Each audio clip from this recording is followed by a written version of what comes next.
2026 बद्दल पावसाबद्दल शेतकऱ्यांना एक विश्लेषण देतो. आणि 2026 ला पाऊस सरासरी इतका पडणार आहे.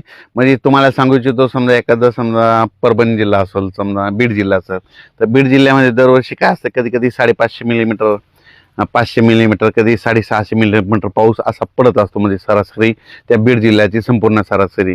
तर 2025ला काय झालं की बीड जिल्ह्यात जवळपास 1200-1300 मिलीमीटर पाऊस पडला. काही काही ठिकाणी 1400 पण गेला. मग तितका असा म्हणजे जसा 2026ला म्हणजे दुप्पट असा पाऊस पडणार नाही, सरासरी इतका म्हणजे जेमतेमच पाऊस पडणार आहे. मात्र पिकं खूप चांगली येणार आहे, म्हणून हा अंदाज सर्व शेतकऱ्यांनी लक्षात घ्यायचा. जितका पाऊस कमी राहतो ना, त्या वर्षी पिकं चांगली येतात. कापूस चांगला येतो, सोयाबीन चांगलं येतं, तूर चांगली येतं, पांढऱ्या तुरीला चांगला उतार येतो. म्हणून हे सर्व शेतकऱ्यांनी लक्षात घ्यायचं. आणि जितका जास्त पाऊस तितका नुकसान शेतकऱ्याचं होतं. आणि 2026 जर सांगायचं झालं तर काय होणार, थोडा पाऊस कमी राहील, पण काय होणार आहे, सप्टेंबर ऑक्टोबरच्या दरम्यान जे परतीचा पाऊस येईल त्याच्यामध्ये काही काही भागाची सरासरी ओलांडून टाकेल. म्हणजे काही काही मग परतीचा पाऊस काही काही भागामध्ये ते देखील चांगला पडणार आहे. म्हणून हे देखील सर्व शेतकऱ्यांनी लक्षात घ्यायचं. आणि बऱ्याच मला शेतकऱ्याचे फोन आले की यावर्षी आंब्याला खूप मोहर आलाय.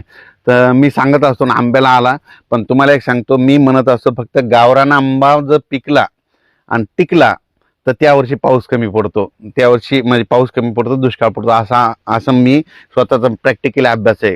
आणि मग बरेच जण काय म्हणले की मेसेजमध्ये त्यांचं असं होतं की ते म्हणले की यावर्षी मग सगळे दुसरे पण कधी फुटते. तर तुम्हाला एक सांगू इच्छितो, फक्त मी म्हटलं गावरान आंबा, फक्त गावरान आंब्याचाच उल्लेख केलेला आहे. तुम्ही बघा, दरवर्षी गावरान आंब्याला कधीच कैऱ्या लागत नाही. 2 वर्ष येतात तर 1 वर्ष लागत नाहीत, म्हणून हे लक्षात घ्यायचं. म्हणून यावर्षी बघा, तुम्ही गावरान आंब्याचं निरीक्षण करा. तुम्ही ते दुसरे जे सरकारी आंबे त्याचं हे करू नका. ते जे कलम केलेले आंबे तुम्ही त्याला तर कधी आणलं तरी बी फुलावर लागतं, त्याचा विषय करू नका. फक्त मी म्हणलं गावरान आंबा पिकला टिकला का तुम्हाला एक सांगू इच्छितो की त्याच्यावर अवलंबून असताना तुम्ही काय करा, गावरान आंबा बघा, गावरान आंबा जर टिकला आणि पिकला की समजायचं त्यावर्षी पाऊस कमी होतो, असं देखील माझं मत आहे.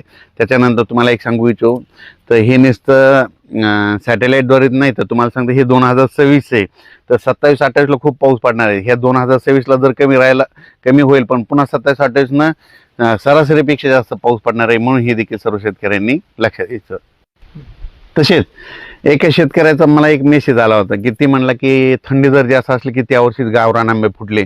तर मी त्यांना लगेच ते एक मेसेजमध्ये सांगितलं होतं, फोन करून सांगितलं होतं, ज्या वर्षी म्हणजे थंडी खूप झाली, म्हणजे म्हणजे आपल्या उत्तरेकडे म्हणजे दिल्लीकडे, काश्मीरकडे खूप बर्फवारी झाली, त्यावर्षी थंडी झाल्यामुळे त्यावर्षीच फक्त गावरान आंबा मला फुलवारा लागला होता.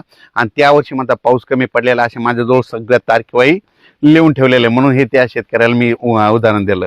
म्हणजे त्यांना सांगितलं की म्हणजे उत्तरेकडे खूप थंडी झाली, बर्फवारी झाली, त्या वर्षी मग काय झालं की आपल्या महाराष्ट्रातल्या गावरान आंब्याच्या झाडाला फुलवारा लागला होता.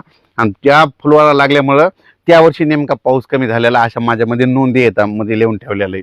म्हणून हे तुम्हाला एक सांगू इच्छितो. तर 2026ला जेमतेम पाऊस राहणार आहे, म्हणून हा अंदाज लक्षात घ्यायचा. कमी पावसावर येणारी पिकं करा, म्हणजे त्याच्यामध्ये कापूस करा, तूर करू शकता, सोयाबीन करू शकता. लवकर येणाऱ्या जाती करा, लवकर येणाऱ्या जाती सक्सेस राहिलेल्या आहेत. म्हणून हे देखील सर्व शेतकऱ्यांनी लक्षात घ्यायचं. म्हणजे माझं म्हणणं आहे, निसर्गावर शेती केली पाहिजे. निसर्ग म्हणतो पाऊस जास्त आहे तर पावसावर येणारी पिकं करायची, निसर्ग म्हणतोय थंडी जास्त थंडी येणारी पिकं करायची, निसर्ग म्हणतोय ऊन जास्त आहे, आभाळ जास्त आहे, तर मग वेलीवर्गीय पिकं करायची, हे सांगू इच्छितो.